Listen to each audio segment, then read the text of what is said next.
はい、皆様こんにちは。今日はですね、男性用の袖なしのニットシャツの、3本目の動画になります。すいません、3本になってしまってですね、ちょっとダラダラと長引いてしまったんですけど、説明の方していきたいと思います。で、前回パート2の動画に引き続いて、これは後ろ部分のですね、カットをして、ちょうどこれ切り出しが終わったところになります。それで次、このスパンフライスを、切っているんですが、これはネックライン、首と袖のラインのパーツをですね、今切り出してます。これ5センチ幅で切り出してまして、それで前身頃とこの後ろ身頃を今合わせてですね、とりあえず肩の部分の両肩合わせて、今クリップで両肩を合わせているところです。で、今回縫い代取ってませんので、端っこに合わせてですね、ミシンの押さえ幅で、5ミリぐらいの幅で縫っていこうかなという感じですね。それで今、肩の部分を、縫ってます。これ5ミリ幅ですね。で、もう片方のこちらも肩のところを、縫ってます。これは中表に合わせておりますのでご注意ください。で、ゆっくりとですね、縫っていく感じになります。はい、次は脇というかサイド部分ですね。両サイドの部分を縫ってですね、これも今回クリップでね、サイド部分合わせてないんで、今手で合わせながら、ちょっと微調整しながらね、縫っていく感じです。それで先ほどの、ネックラインとかの切り出し、途中ではあるんですけど、それでまず首の部分からの説明ですけど、輪っかにしちゃいましてですね、それを横半分に折っていって、本体につけていくわけですけれども、アイロンかけてもいいですし、今回私アイロンかけてないですけども、それで両サイドにですね、一応前側と後ろ部分になる部分に、ちょっと今チャコペンでこうやって印をつけておりまして、で、これを観音開きでですね、折り合わせて、切れ目とつなぎ合わせたところ、観音開きでつなぎ合わせて、で、本体の方にも後ろと前部分のちょうどね、真ん中というか中央部分に、印をつけて、で、このネックラインのこのスパンフライスを、後ろ部分に一回縫い付けます。これは本体表側につけてくださいね。表側につけて中表にしてください。で、今固定して、今度前部分に先ほど印をつけたところがちょうど合うように、前側中央に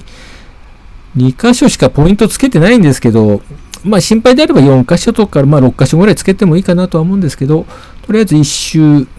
首の周りをですね、これも5ミリ幅ぐらいですかね、5ミリ幅ぐらいの、ス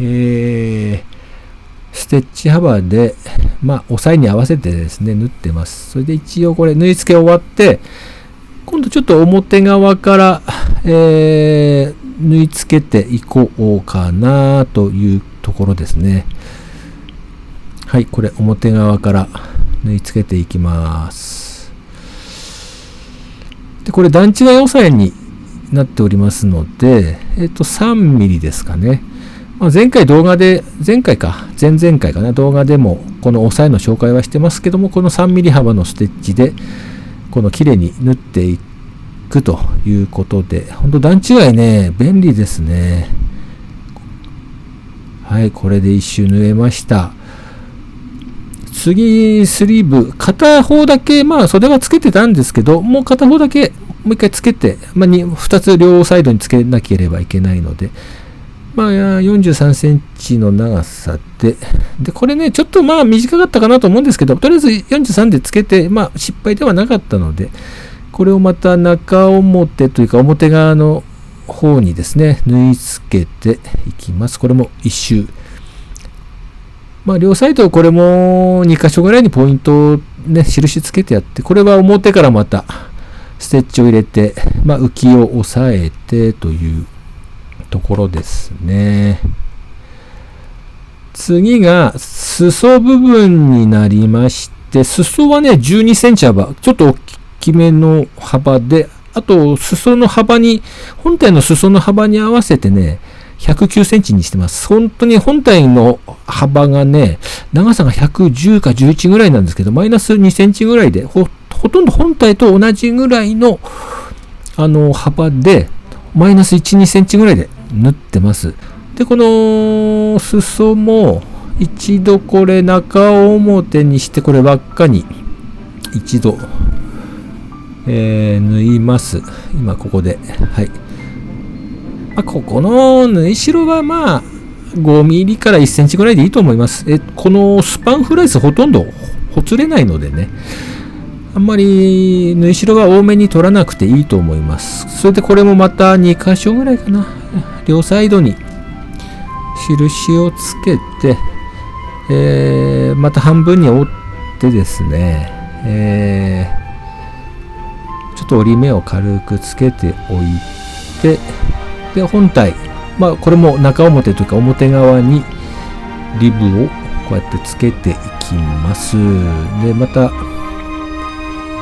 これもずーっとぐるーっと一周ですね。一周ぐるーっと塗っていきます。そして今度は表からですね。表から、ステッチ入れてまた布を押さえていきます。でこれ一周また縫いますね。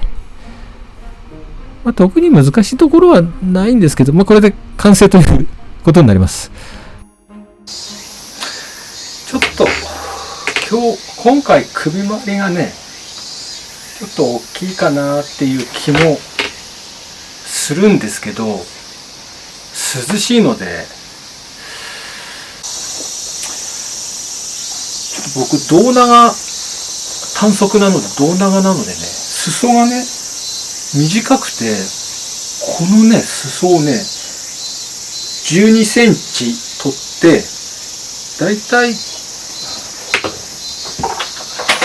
半分に折って1センチぐらいがこう中に隠れている、表に出てる部分ちょうど5センチ幅になるんで、ちょっと丈を足す意味でもこの幅12センチ取ってねやって、それでリブのね長さがちょっと難しいんですけど、襟はねこれ62センチなんですよね。で5センチ幅で62センチなんで半分にこう折り返してやるんで、まあ、表に出てる部分が多分この2センチ幅ぐらいだと思うんですけど、で同じくこの袖はね5センチ幅で43センチ。裾がね109センチの長さで幅が12センチ幅でやったので、それでまあさっきも言ったけど身幅どうかな、この型紙 XL ワンサイズ大きめのもあるんですけど、まあ XL でやるとちょっと首周りがさらに大きくなっちゃうので、あとねニットって伸びるんですよね、着ていくうちに。どうしようかなとは思うんですけど、まあちょっとこれで何回か着て洗濯繰り返して着てって10回ぐらいね着ていけば、まあこれでいけるかいくかどうかちょっとこう、まあ、決まると思うんで、あと襟が62なんだけど、あえて55ぐらいにしても5センチ削ると10センチあるか、ちょっとねもうちょっとだけ5センチマイナ5センチで57 7センチぐらいでもいいかな。型紙のこっちの本体のこっちの前身ごろ後ろ身ごろのここの首周りのサイズは変えないで、ここのリブね、リブ今回使ったこれリブで、リブってこうなんか輪っかになってるんですよね。でこれね、1個ね、ラグランスリーブシャツ作った時にこれ使ったけど、ほんとこれね伸びない。その辺の安い T シャツなんかではもう全然比べ物にならないぐらい耐久性があるのでね、これすごいおすすめです。結構どこでもヤフーショッピングとかで買ったのかな、どこでもでもいいね。ノースリーブ、もう秋になろうとしてますけどね、またちょっとね体を少しはね鍛えればいいんですけどね、今日はそんなところでございます。もしよかったらね、ぜひ作ってみてくださいということで、今日の男のそういうのがこんな感じでございます。今日も最後までご覧いただきましてありがとうございます。またお会いする日まで皆様お元気でお過ごしください。鈴木パセリでございました。さよなら。ありがとうございます。